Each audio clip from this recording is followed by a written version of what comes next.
Nabi SAW bersabda, innama ana mru'un magbud yushiku ayyatiya rasulu rabbi faujibu wa ana tarikun fikum astaqalain ma in tamassaktum bihima lan tadillu ba'di abada. Aku ini adalah seorang manusia biasa yang bentar lagi aku mati. Mungkin sebentar lagi datang utusan Tuhanku, dia akan menjemput rohku dan aku akan mengiyakan undangannya. Tapi aku tinggalkan kalian dua hal. Tolong camkan baik-baik ini. Kenapa sih hadis yang dibawa terus kitab Allah wa sunnati, kitab Allah wa sunnati? Kenapa? Ini hadis itu kan diriwayatkan oleh Imam Hakim dan kita Mustadraknya. Kenapa kok itu terus yang dibawa? Kenapa hadis yang justru diriwayatkan oleh Imam Muslim yang lebih sahih, lebih kuat derajat kehadisannya, kesahihannya daripada hadis yang Imam Hakim itu? Rasulullah mengatakan kitab Allah wa itrati ahli baiti. Kitab Allah, pegang teguh Al-Quran dan keluargaku. Kenapa Nabi SAW mengatakan demikian? Jawab, kenapa? Ada apa? Lalu kenapa Nabi SAW di akhir hadis itu beliau mengatakan uzakirukumullah fi ahli baiti, uzakirukumullah fi ahli baiti, uzakirukumullah fi ahli baiti. Aku ingatkan kalian ya, aku ingatkan kalian lah terkait dengan keluargaku. Hati-hati, mereka keluargaku, mereka cucuku. Dan Nabi SAW berkali-kali mengatakan, aku ini adalah manusia biasa sama seperti kalian. Subhanallah, ambil satu contoh, lihat bagaimana orang yang memuliakan dan tidak memuliakan. Ini contoh yang sangat luar biasa terkait dengan akhir zaman ini. Ada sebuah cerita yang fakta, bukan cuma cerita yang khurafat, di mana ada seorang syarifah punya anak 3. Dia beruntung yang hartanya itu bersambung dengan zuriat Nabi. Beruntung mereka yang mempunyai perhatian kepada zuriat Nabi. Nabi SAW sendiri bersabda dalam hadisnya, man sona'a ma'rufan li bani Abdul Muttalib walam yujazihi fa'ana ujazihi yawmal qiyamah. Barang siapa yang melakukan suatu kebaikan bagi Bani Abdul Muttalib, siapa sekarang? Ya para habaib di cucunya Nabi. Maka aku nanti membalasnya pada hari kiamat. Subhanallah, ini ada cerita. Tapi jangan ditiru. Ada Habib, memang nggak punya dia, tapi dia malu mau minta-minta. Dan sifat Habib yang paling kental, sifatnya orang Quraisy itu begini, merendah kepada orang, paling anti. Kalau semua ada Habib yang seperti itu, terkontaminasi. Itu Habib yang terlumuri itu namanya. Kalau Habib yang asli enggak. Coba lihat bagaimana orang Quraisy. Kenapa sih orang Quraisy itu kalau jalan itu harus pakai budak? Kenapa? Karena takut sampai jatuh sesuatu barang, dia nggak mau menunduk, itu nggak mau. Dia perintahkan itu, yang namanya budaknya. Iya, kalau jatuh sesuatu yang nggak berharga, walaupun yang jatuh itu satu karung isinya dinaran, ribuan dinar, nggak diambil sama dia, diambil oleh budaknya. Dari saking merasa nggak mau merendahkan diri di depan orang. Itu sifat daripada habaib yang asli. Subhanallah, bagaimana Nabi kita Muhammad SAW kemudian mengajarkan kepada kita untuk menghormat, memuliakan mereka, sampai lihat bagaimana perhatian Nabi kepada mereka. Ini sambil contoh, ambil pelajaran tapi jangan diambil contohnya. Ada orang habaib, dia nggak mau minta-minta, apalagi sampai nipu-nipu, nggak mau. Tapi apa? Dia mau makan, dia berusaha kerja nggak dapat uang, dia cari kerjaan nggak dapat kerja, sementara dia dan keluarganya harus makan. Sehingga apa? Dia datang kepada seorang pedagang penjual barang-barang kelontongan seperti apa, beras, ya, sembako itu ya. Dia datang, Ji, saya mau beli berasnya Ji, tapi saya nggak punya uang, mau nggak Ji saya beli pakai kertas ini? Itulah saya katakan tadi, jangan ditiru tapi gitu. Apa isi kertasnya? Hutang kepada datukku Nabi Muhammad SAW. Hutang kepada datukku Nabi Muhammad SAW. Masya Allah, Haji itu bilangnya, Masya Allah Bib, dicium kertasnya itu. Ambil Bib, ambil, taruh di paku. Biasa kan pedagang itu kan, notanya taruh di paku, nanti taruh lagi, nanti satu hari dihitung, tulis. Kesian deh mereka, apalagi pas sudah capek-capek nggak berharga lagi, sudah capek-capek nggak berguna lagi untuk Nabi Muhammad, lebih kesian lagi. Hidupnya susah, pengen mikirkan duit, cari duit terus, tapi duitnya nggak berharga. Subhanallah, numpuk. 1, 2, 3, datanglah istrinya, kamu itu dibohong-bohongi. Biasalah perempuan. Dia itu begini, enggak. Sampai timbul juga keraguan. Namanya juga seseorang Makanya kalau setan ya, setan yang nggak kelihatan itu kan luar biasa ampuhnya ya, di dalam membisiki seseorang, apalagi setan yang luar biasa yang kelihatan itu. Nah, setan sekarang yang banyak kelihatan itu menjelma ya, perempuan, apalagi istri gitu. Bahkan menjelma kiai juga banyak, habaib juga banyak gitu. Hati-hati. Makanya kan mereka itu bukan toladan, bukan toladan kita Nabi Muhammad. Selain Nabi Muhammad, maka ada syaratnya. Kalau mereka sesuai dengan ajaran Nabi Muhammad, toladan kita juga. Tapi kalau nggak sesuai dengan ajaran Nabi Muhammad, bukan toladan. Kenapa? Toladan kita adalah Nabi Muhammad sesuai dengan perintah Allah. Laqad kana lakum fi Rasulillahi uswatun hasanah. Siapapun orang alimnya, kalau dia itu tidak berjalan sesuai seiring dengan ajaran Nabi Muhammad, bukan toladan kita, tapi Nabi Muhammad adalah toladan kita. Subhanallah, timbul keraguan dalam hatinya. Iya juga ya, jangan-jangan saya ini bohong ini. Subhanallah, malam harinya bermimpi Nabi Muhammad SAW. Pedagang itu bermimpi Nabi Muhammad. Coba lihat, diperhatikan Nabi Muhammad. Di dunia sudah dibalas oleh Allah, oleh Nabi Muhammad SAW. Apa kata Nabi Muhammad? Ji, kamu itu mau aku bayar di dunia apa di akhirat nanti? Sampai kamu itu meragukan saya tidak akan membayar hutangmu.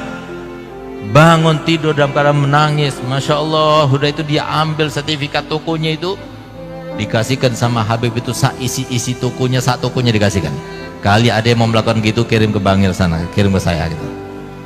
Masya Allah, coba lihat, diperhatikan. Ada lagi satu cerita, ini terkait dengan akhir zaman. Hati-hati, jangan sampai kita tertipu. Makanya kenapa Allah Ta'ala mengatakan wala taghurrannakumud dunya wala yaghurrannakum billahil ghurur. Jangan tertipu dengan imamah ini, jangan tertipu dengan rida ini, jangan tertipu dengan gelar kita sebagai Habib, sebagai kiai, sebagai panutan. Jangan tertipu. Bisa jadi itu adalah sebuah triknya setan untuk menjerumuskan kita.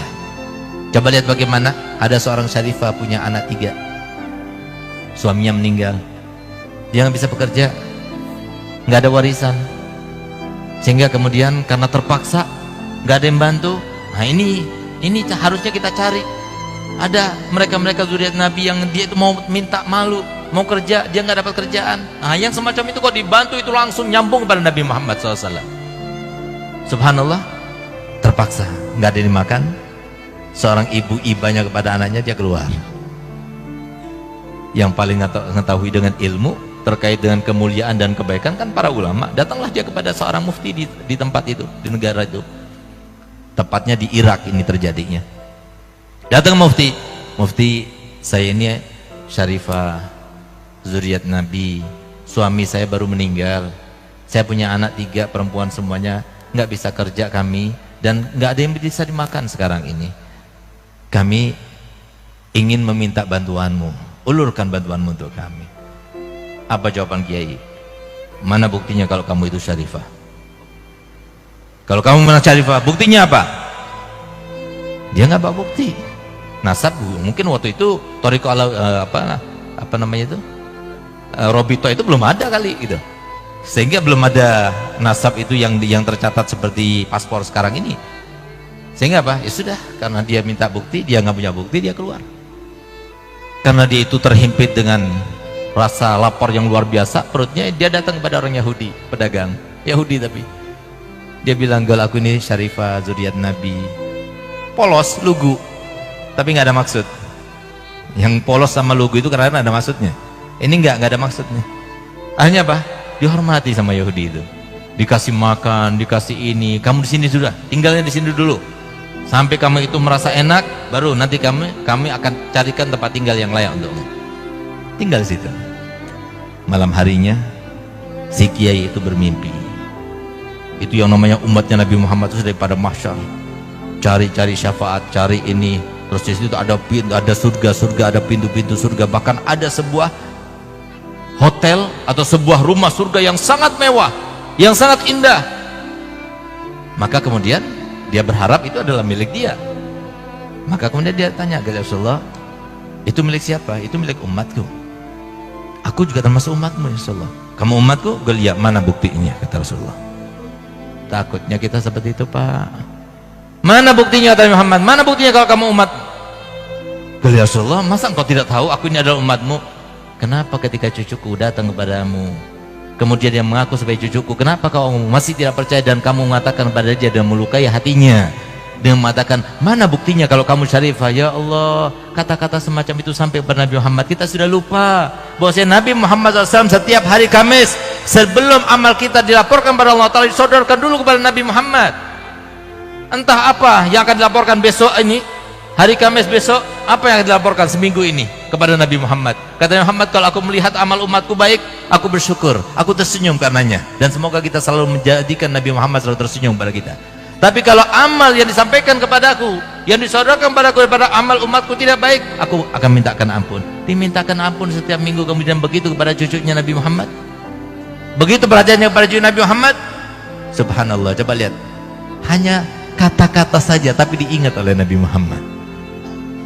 Kalau kita ini, Pak, ini saya punya anak ini, dia sebetulnya nggak mau ikut, tapi saya biasa pergi sama anak saya supaya dia itu keluar, ada PD dan sebagainya. Kalau semua tadi dihormati, dimuliakan sama Haji Bayu, saya senang. Tapi kalau semua saya datang sudah diundang Haji Bayu, begitu anak saya datang disengkat kakinya jatuh tersungkur, kira-kira saya mau nggak diundang lagi sama Haji Bayu? Nggak bakalan mau saya. Itu kenapa? Nggak bakal saya mau balas karena saya punya ilmu.